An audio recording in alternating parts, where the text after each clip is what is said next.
कृष्णा, हरे कृष्णा, राधे राधे, जय श्री कृष्णा, जय ओम नमः शिवाय। शिव जी सदा सहाय, ओम नमः शिवाय। गुरु जी सदा सहाय, शुक्राना गुरु जी। जय श्री राधे राधे राधे, जय श्री राधे। तो ये हम गीता का पाठ कर रहे हैं और ये है 5वें अध्याय का 29वां श्लोक। तो इसमें श्री कृष्ण कहते हैं, भक्तोराह यज्ञः तपस्साः सर्वलोको परमेश्वरम् सुहृदय सर्वभूतनसाः ज्ञानित्वाय मां शांति मुच्यति। मुझे समस्त यज्ञों तथा तपस्याओं का परम भोक्ता, समस्त लोकों तथा देवताओं का परमेश्वर एवं समस्त जीवों का उपकारी एवं हितैषी जानकर मेरे भावनामृत से पूर्ण पुरुष भौतिक दुखों से शांति लाभ करता है। इसका तात्पर्य है हिंदी में कि माया के वशीभूत सारे बुद्ध जीव इस संसार में शांति प्राप्त करने के लिए उत्सुक रहते हैं, किंतु भागवत गीता के इस अंश में वर्णित शांति के सूत्र को वे नहीं जानते। शांति का सबसे बड़ा सूत्र यही है कि भगवान कृष्णा समस्त मानवीय कर्मों के भोक्ता हैं।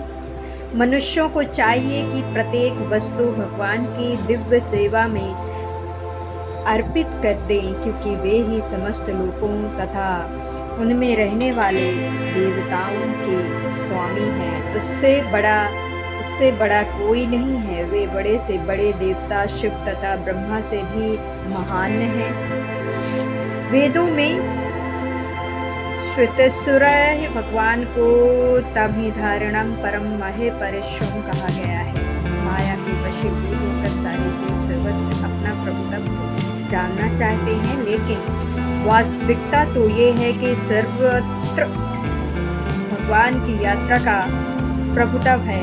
भगवान प्राकृतिक माया के स्वामी हैं और बुद्ध जीव प्राकृतिक के कठोर अनुशासन के अंतर्गत हैं। जब तक कोई इन तत्वों को समझ नहीं लेता, तब तक संसार में व्यष्टि या समष्टि रूप से शांति प्राप्त कर पाना संभव नहीं।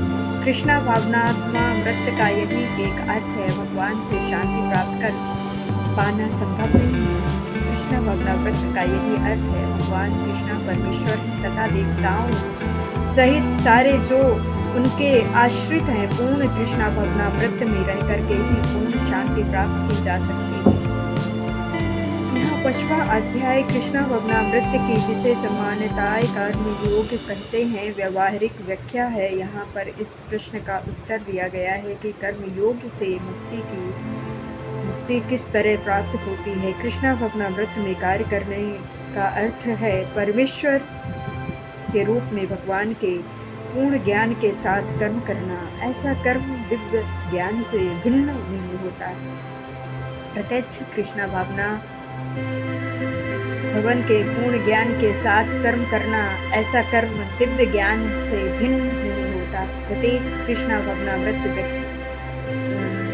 भक्ति योग है और ज्ञान योग है। ये पथ है जिससे भक्ति योग प्राप्त किया जा सकता है। कृष्णा भवनामृत का अर्थ है परमेश्वर के साथ अपने संबंध का पूर्ण ज्ञान प्राप्त करके कर्म करना और इस चेतना की पूर्णता का अर्थ है कृष्णा या श्री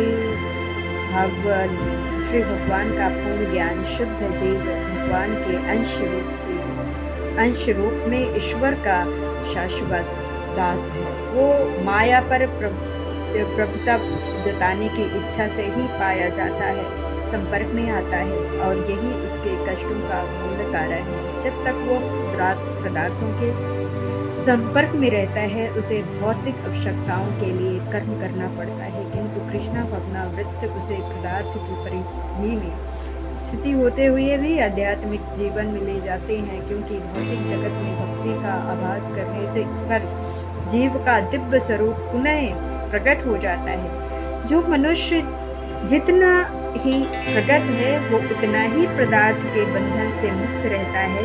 भगवान किसी का पक्षपात नहीं करते। ये तो कृष्ण भवनामृत के लिए व्यक्तिगत व्यावहारिक कर्तव्य पालन पर निर्भर करता है, जिससे मनुष्य इंद्रियों पर नियंत्रण प्राप्त करके इच्छा तथा क्रोध के प्रभाव को जीत लेता है, और जो कोई युक्त कर्म इच्छाओं को वश में करके कृष्ण भवनामृत में हृदय दृढ़ रहता है, वो ब्रह्म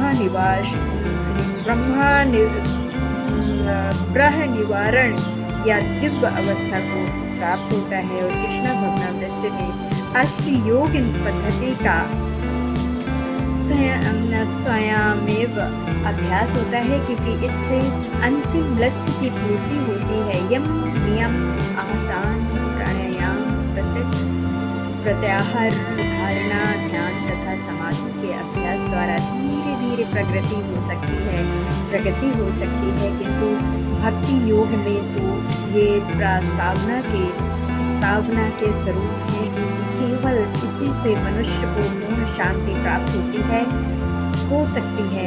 यही जीवन को परम सिद्ध है, यही जीवन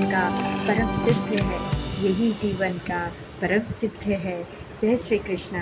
हरे कृष्णा हरे कृष्णा हरे कृष्णा। श्री राधे राधे राधे राधे राधे राधे।